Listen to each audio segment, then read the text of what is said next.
ہندوستان اور خراسان یعنی موجودہ افغانستان کا ذکر۔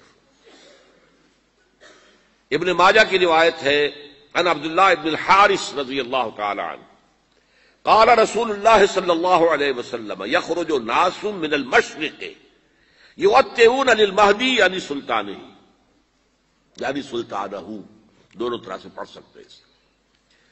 حضرت عبداللہ ابن حارث فرماتے ہیں رضی اللہ تعالی عنہ کہ حضور نے ارشاد فرمایا مشرق کی طرف سے وہ فوجیں نکلیں گی، لوگ آئیں گے جو عرب میں مہدی کی حکومت قائم کریں گے۔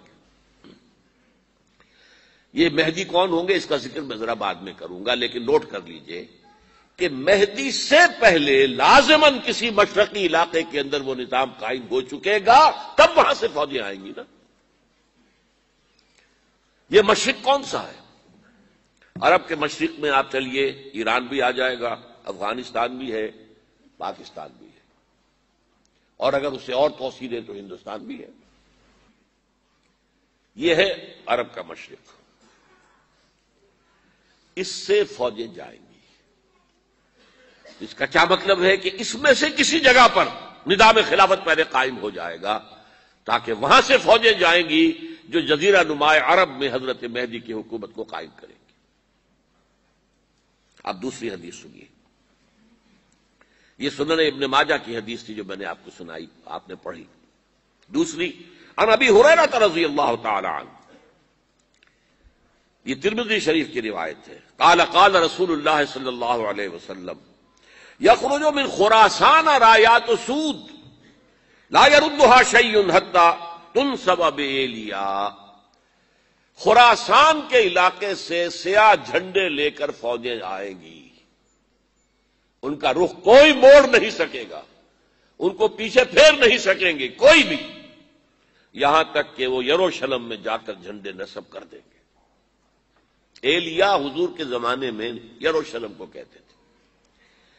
یہ یروشلم تھا جب حضرت سلیمان کی حکومت تھی اور یہاں پر معبد سلیمانی، ہیکل سلیمانی قائم ہوا، پھر یہ یروشلم ہی رہا ہے تاریخ میں، یہاں تک کہ سن 70 عیسوی میں جب ٹائٹس رومی جنرل نے اس کو گرایا، ختم کیا، سیکنڈ ٹیمپل گرا دیا، اور یہاں سے یہودیوں کو کہا نکل جاؤ یہاں سے، کوئی یہودی باقی نہیں رہا، بالکل تہو بالا برباد کر دیا۔ اس کے کوئی 150 سال بعد ہیڈریان، رومن ایمپرر ہیڈریان، اس نے پھر دوبارہ آباد کیا اس شہر کو۔ 150 سال تک یہ بالکل بنجر اور بالکل غیر آباد پڑا تھا۔ اب ہیڈریان نے جب آباد کیا تو اس کا نام ایلیا رکھا، اب یروشلم نام نہیں تھا۔ تو حضور کے زمانے میں پھر اس کا نام ایلیا تھا، اور اب اس سے کیا معلوم ہو رہا ہے کہ یہ یروشلم مسلمانوں کے قبضے سے اس وقت نکلا ہوا ہوگا۔ ایک دفعہ پہلے نکلا تھا، سن 1099 عیسوی میں مسلمانوں کے ہاتھ سے نکلا، کروسیڈرز، عیسائیوں نے آ کر اس کو قبضے میں کیا، لاکھوں مسلمانوں کو مارا، قتل کیا۔ اس کو 1187 عیسوی میں واپس لیا ہے۔ کس نے لیا ہے؟ صلاح الدین ایوبی، کرد۔ عرب کھوکھلے ہو چکے تھے، عربوں نے کھویا، واپس نہیں لے سکے، بہت حکومت کر چکے تھے، 400-500 برس کی حکومت کر کے، اور ان کے عیش اور ان کے آرام، اب ان میں جان نہیں تھی کہ وہ واپس لے سکے۔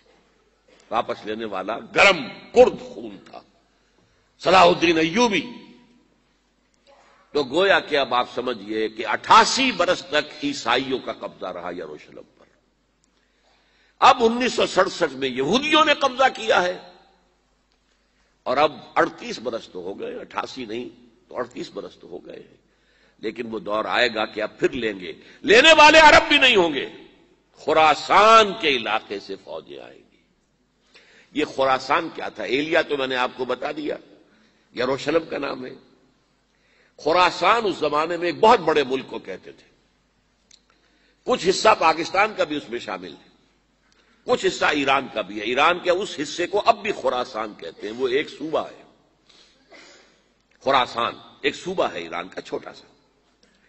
پاکستان میں خاص طور پر یہ جو علاقہ مالاکنڈ ایجنسی کہلاتی ہے، اس سے اوپر جتنا علاقہ ہے، اور یہ جو واخان کی ایک پٹی آتی ہے اوپر، واخان افغانستان کی ایک پٹی سی دم سی چلی آتی ہے جو جا کر چائنا کی سرحد سے مل جاتی ہے، یہاں سے لے کے یہاں تک یہ جو مالاکنڈ کا وہ درہ ہے اور پہاڑ ہے، یہ بھی خراسان کا حصہ ہے۔ باقی تقریباً 2/3 آف افغانستان ساؤدرن حصہ نہیں ہے خراسان کا حصہ، یہ سیستان کہلاتا تھا، یہ خراسان نہیں ہے۔ لیکن یہ کہ اوپر کا 2/3 آف افغانستان اور اس کے ساتھ یہ جو عرب جو اب یہ ترک ممالک آزاد ہوئے ہیں سوویت یونین کے ڈسولوشن کے ساتھ، یہ سارا علاقہ کہلاتا ہے خراسان بزرگ، دی گریٹ خراسان۔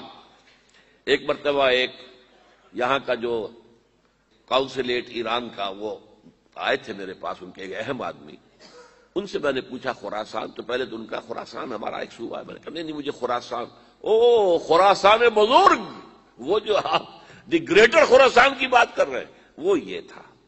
پھر میں نے اور ذریعوں سے بھی تحقیق کی، پہلے خیال تھا کہ پورا افغانستان اس میں شامل ہے، لیکن اب معلوم ہوا کہ نہیں، یہ جو جنوبی حصہ ہے یہ سیستان کہلاتا تھا، کچھ بلوچستان کا حصہ اس میں شامل تھا اور کچھ یہ جنوبی حصہ افغانستان کا۔